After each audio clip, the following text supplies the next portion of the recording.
What's up guys, it's Trevor with Embers. Today I'm debunking probably, I don't know if I call it controversial, but it's by far one of the most conflicting pieces of information that happens with clients in my store. Is so many people think that wood burning stoves and wood burning products are illegal.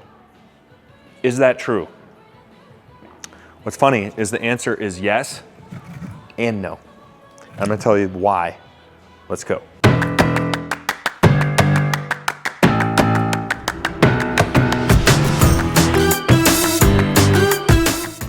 All right, so we're talking wood burning fireplaces, but first, if you're in the Denver, Colorado area, come to our showroom today. Check out these products for yourself. If you're new to our channel, make sure to subscribe, like, follow us on TikTok, Facebook, Instagram, Snapchat, where else? MySpace. No, just kidding. Anyways, follow us wherever you can. It helps us out a lot when you do that. Okay, wood burning stoves, wood burning products. So much conflicting information. I'm gonna tell you why there's conflicting information. I'm gonna tell you why some are illegal, why some are legal, and really what is my overall opinion of wood burning products for the environment in general. Okay, so let's start with this.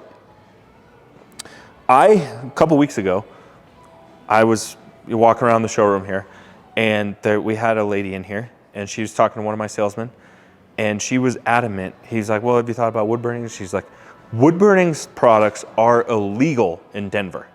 And he's like, I don't think that's true. Like, I think we can, and then I just had to speak up. I said, no, that's not accurate. She's like, no, they're illegal in Denver. I said, we just installed one last week with a permit in the city of Denver.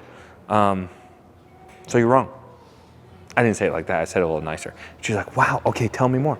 The point is that's many people's misconceptions. One, why is that misconception happening? What is legal? And what do I think? Okay, here's the thing.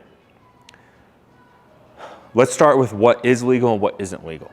So this is a wood burning firebox that we happen to have a gas log set in. So I'm gonna tell you this, anything open firebox like this, where you're burning wood, not gas, but if you're burning wood, there's parts of like Texas, you know, that are really loose with their restrictions. Some rural areas in like Oklahoma, really rural spots are definitely more loosey-goosey, I would say. But in general, I would say for 90% of the country, this open type firebox is illegal. You definitely can't put in like a big open masonry firebox.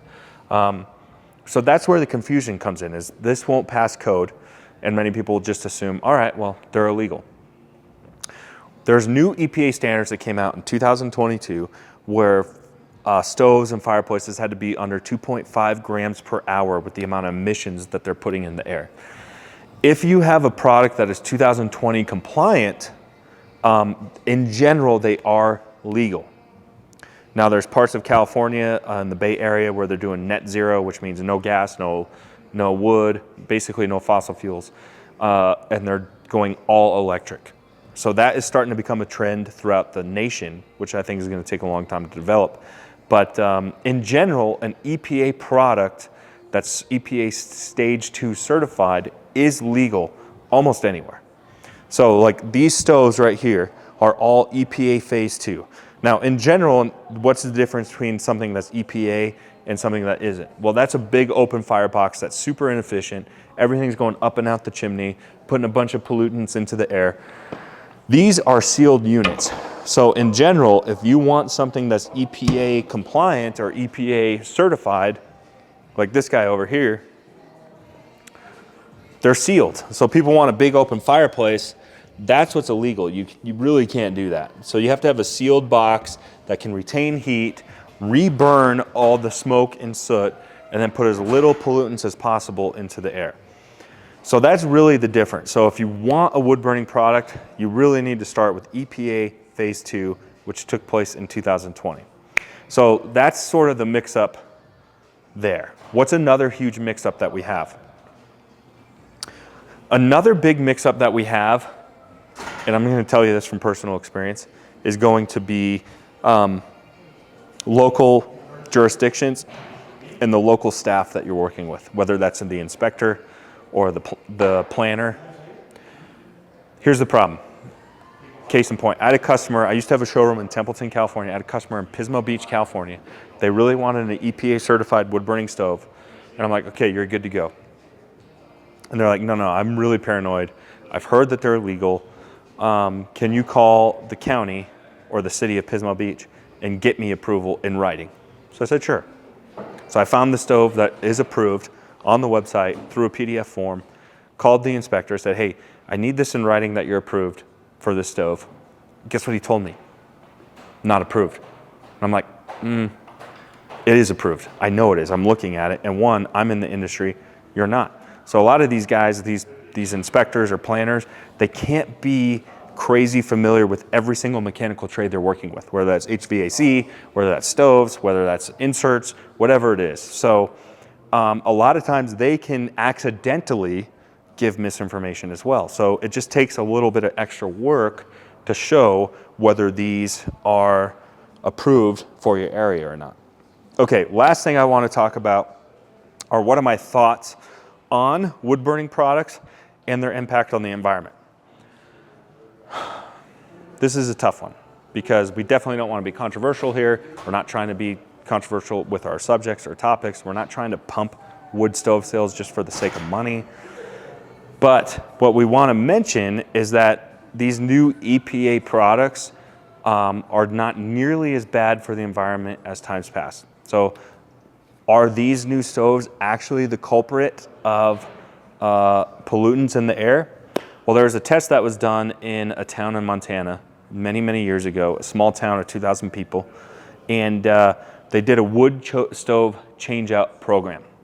So I think it was 2,000 people where they predominantly heat with wood.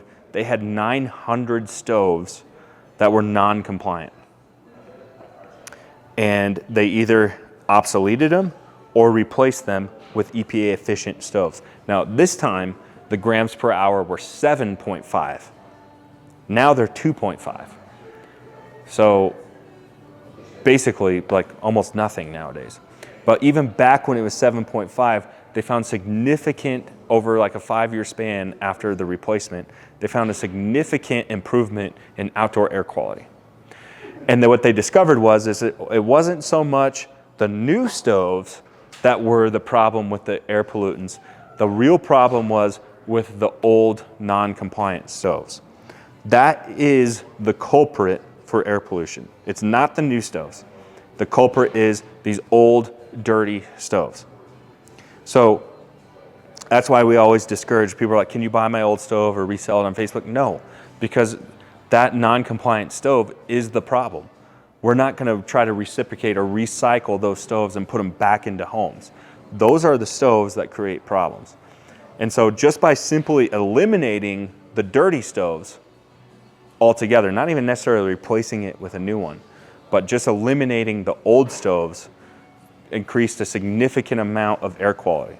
So imagine these people still need heat. So imagine if you go from a stove, I don't know, from the 70s or 80s that was 30 grams per hour in air pollutants down to 2.5. What are you, a 400% reduction in pollution? How's my math, Chris? Somewhere, I think it's right. Is that somewhere in the ballpark? Here's the other thing. Maybe somebody has a good stove and like this stove here, look at this. This has a catalytic combustor in it, and I have a video on what a catalytic combustor is. We'll include a link below if you want to see what that is. But this single thing here is responsible for clean burning products. So basically, this reburns all the smoke and soot, and so by the time it exits the house, you have a clean product. Another problem is people have a clean, efficient stove, and this thing goes bad, whether they didn't maintenance properly, whatever they didn't do. And instead of spending the $300-400 to replace that, they simply take it out. Well, the stove still operates and will still heat the home without it, but you're basically putting all that pollution into the air. It's kind of like a catalytic converter on a car. Like your car can run without it, except the new ones. But the point of it is to reduce emissions. That's essentially what this is doing, is reducing emissions. So it's going to be getting rid of the old stoves, making sure you're a responsible wood burning consumer. So if you have a clean burning stove and the thing that creates a clean burning stove is no longer working, You need to be responsible enough to replace it. That's the problem. So a lot of people want to target wood burning stoves as the problem for one of the problems for pollutions with fossil fuels. That's not the problem. It's all the old ones that are grandfathered in that are creating the problem, or mismanagement of use. Also the type of wood that you burn, if you have wet, sappy, softwood, that's going to be a problem. If you have good hardwood that's dried, it's going to be, so you see there's a lot of variables here. What I'm getting at is these stoves that burn 2.5 grams per hour are certainly not the problem that people are complaining about. The problem is these old stoves. That's my rant as a business owner who sells wood stoves and the misconceptions. But mainly want to clear up the misconceptions that wood burning stoves are actually not illegal. They're not. You just have to have the right product in the right situation. If you guys have any questions, call or text our staff. We'll see you next time.